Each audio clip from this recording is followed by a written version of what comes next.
Chapter 4 Magic Idiot.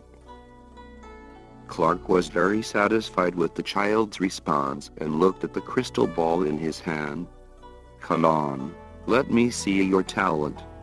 I promise your father to teach you, but the prerequisite is that you must have magical talent, otherwise." Dewey looked up. "What should I do?" "Put your hand on the crystal ball and hold it tightly. Then, try to think of something inside, be happy or angry. In short, use whatever you can to mobilize your emotions." Clark also replied indifferently, "Let me see your talent." Dewey took 2 steps in silence, stroking the crystal ball with both hands, and holding it tightly. "The tentacles are cool but smooth. Concentrate, start now. Think about it, and try to think of the thing that impressed you the most as possible. Either anger or joy." Clark's serious voice sounded in Dewey's ear. Dewey closed his eyes and began searching for memories in his mind. Clark looked at the crystal ball in his hand and glowed little by little. The light was dim at the beginning, but soon, little by little, the proud magician's mouth couldn't help showing a hint of surprise. He looked at the crystal ball in his hand, then looked at the little Dewey in front of him, couldn't help but all. Dewey didn't feel very good at the moment. He felt excited and faintly remembered the past. He came to a world somehow, everything, dreams, life, pursued, everything before that, has become empty. And the longer come here, the more adapt to this world, the old memories gradually become blurred. Although human memory will always decline, this is normal, but this still makes Dewey feeling sad, really sad. Chuangjonam, am I living in a butterfly's dream, or am I dreaming of a butterfly?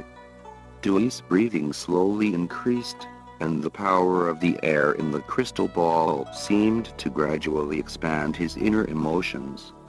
The heart beating also made him feel uncomfortable. His chest seemed to be squeezed. Finally, a big cold hand was pressed against his head, and then a little coolness rushed out of the forehead, forcing the Dewey's already hot head to cool down. "Yes, my child." Clark's voice was indifferent, but he has changed from boy to my child, which proves that the magician is satisfied with Dewey's talent. "Very good. I have to say, pretty good. You're just a child under 6 years old. But your magical talent can already be compared to a magical apprentice. Your mental strength is almost twice that of ordinary people considering your age. I'm very happy with your talent." The proud magician even smiled at the corners of his mouth. "Is mental strength strong?" Dewey smiled bitterly. "This is probably because I have passed through the reincarnation, but still retain the memories of previous lives. It's the same as having one spiritual power for 2 lives." Master Clark put away the crystal ball, then he instructed Dewey to sit down. "Now I need the second talent in the test. I will teach you the simplest and most basic magic. I need you to meditate and feel the nature power, after letting you tell me what you feel." Dewey remembered a mantra Clark said very carefully, and the simple pronunciation was even more mysterious. "You meditate with your heart and focus. This is a critical level. Can you become a magician? Many people who are more talented than you failed this level.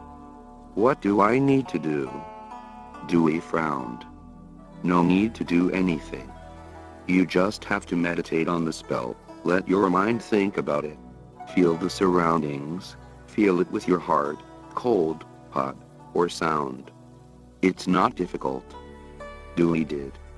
He sat down, and naturally took a cross-knee position. This pose made Clark feel very fresh. Then the magician took out an hourglass from under the gray robe and set aside.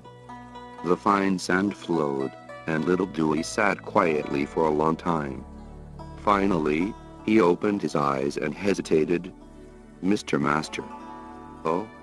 What do you feel?" Dewey was helpless. "I feel hungry." Clark was somewhat frustrated by this answer. Obviously, although this child has excellent magical talents, he does not have a delicate heart that can sense the world. Although the size of the magic power is important, it is not the only criterion. Spiritual power can also be gradually improved through meditation the day after tomorrow. A person with more talent and mental strength can only start higher than others. But whether you can sense the magic elements in nature is the most critical level. Clark once taught a few magical apprentices, even those who are not as talented as the young Dewey, but there is no shortage of outstanding talents. One of them, when he first experienced this level, he sat in less than half an hourglass. He stood up, then stretched out his palm, and a fire sprout came from his fingers. Later that student majored in fire magic. And another apprentice, one going through this level, could already hear the sound of wind in the sky. Later, the child majored in wind magic. One of Clark's best students, when he first passed this level, when he sat down and thought, the water in a vase in the room all floated, condensing into a water ball with a fist, condensed. All in all, those who really have the talent to become magicians will have all kinds of visions when they first experience this level. However, this Master Dewey, who seems to have a good natural magic talent, does not seem to know anything about it. This can only be said. He is not suitable to be a magician at all. Hey, it's just a pity that the natural spiritual power given to him by the gods. If he can pass the test, then his mental power will start higher than others. Clark felt a little sorry, but soon, proud the magician immediately cancelled his regret. Huh? What's the use of higher mental strength? It's like a fight. A person with more energy may not necessarily be able to fight with less energy. Another example is that although cattle are powerful, they are not leopards' opponents. It's just a pity. The Earl, who had waited outside for a long time, knew the result when he saw Mr. Clark's somber expression coming out of the room. Really? Master, I'm sorry. Your son didn't have the talent to become a magician. It seems that the gods didn't choose him. I think you should give him another area where he is better. Clark couldn't help it and said, "Forgive me for taking the liberty. In the 36 years of my research in magic, I have never seen one like your son." Speaking of this, Master Clark sighed. He didn't even say anything to leave, and turned and left. But after taking 2 steps, he suddenly seemed to remember something. "Oh, if you really want him to be a magician, I suggest you let him choose magic pharmacy. After all, the potionist, barely it's a kind of magician." After speaking, Master Clark waved his hand. He sprinkled a handful of golden powder, and then disappeared in a flame. The Count was in deep thought, and his face was gloomy. At this time, Dewey stepped out of the room and looked at Lord Earl quietly. Raymond and his son looked at each other for a moment. He sighed and said nothing, but the disappointment on his face was beyond words. "I've never seen one like your son in 36 years. Well, this. What? Such a stupid person? Such an idiot? Such a fool? Such a talentless person?" The Count sighed in despair. But apparently, because of the arrogance of Master Clark, his unfinished sentence was misleading to the Count. In fact, what the magician wants to say is, Such a contradictory combination of people who have excellent magic talents but have no sense of natural magic elements. However, the results and facts led the Count to finally make a conclusion to his son. It seems that he is indeed an idiot.